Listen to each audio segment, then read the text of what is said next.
This is Gilbert Robinson here, making another video.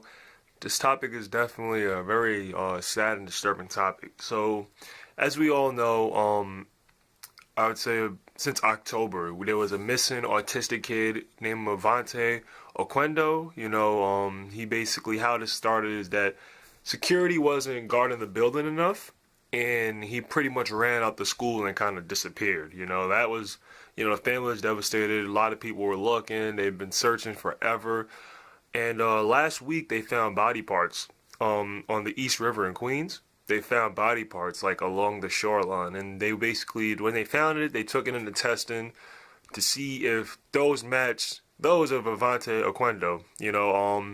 That was last week, and the mix of today and yesterday, it came back that they match. It turns out that those were his body parts.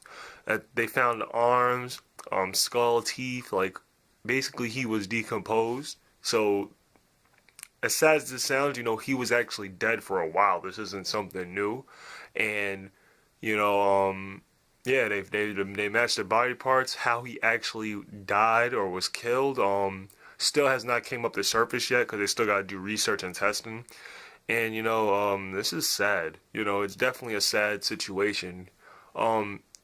My biggest anger with this whole situation is even the fact that the school allowed him to run away.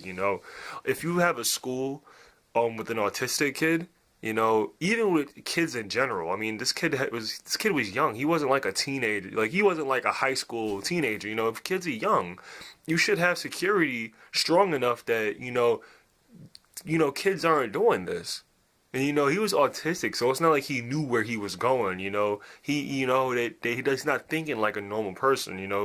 He has a syndrome. And autism is serious. Autism is something to not joke around about.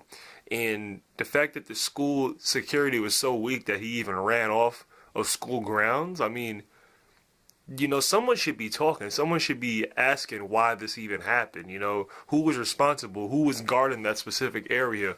Who was the one that should have been taking care of this situation? Who's the one that should have been doing their job? You get what I'm saying? And what was even worse about it was because when he actually ran away, they didn't notice it right away. All they saw was on the camera him running out the damn door and he was gone. So nobody was there. Like, no one saw him leave or nothing. It was just completely empty and he booked it out the door.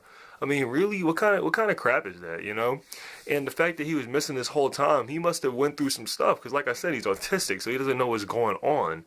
And, to be walking around Queens, out of all places, this isn't like a suburbs or, Queens isn't the nicest area. It's not the worst, but it's not the nicest. So to be walking around Queens, around ignorant people, danger, like, I mean, that's very, I could imagine that was hard on the parents, that was hard on the family members. Like, I feel horrible, And to find out that he actually wound up dead, I mean, it's unbelievable. And I have like a thing for people with autism, people who can't live a normal life because they're so much stronger than we are if you think about it. I mean, we can easily walk around, think, talk, and all this. Some people can't talk, some people can't think. Like, it's these diseases and syndromes that impact the lives of so many young people and even older people that, we need to appreciate our lives a lot more, I mean, I hope they find out how he was killed or how he died. I hope they find out. I hope they can, the family can, put him to rest peacefully. They can, hopefully, move on from the situation. Always remember him as, the young kid, the young autistic kid, the young strong child. And, just a sad situation. I mean, it's crazy, we just gotta take, security needs to be stronger. I mean, really, it's like I'm not, you know, it's not, it's obviously their fault that he even ran out the damn building. I mean, but what can you do? You know, I wish the best for the family. I wish the best on the parents. You know, and you know, I hope justice is definitely served. You know, this is Gilbert Robinson. Enjoy the video. Well, don't enjoy it. Just, you know, pay your respects and, you know, like and subscribe. And I'll see you on the other side.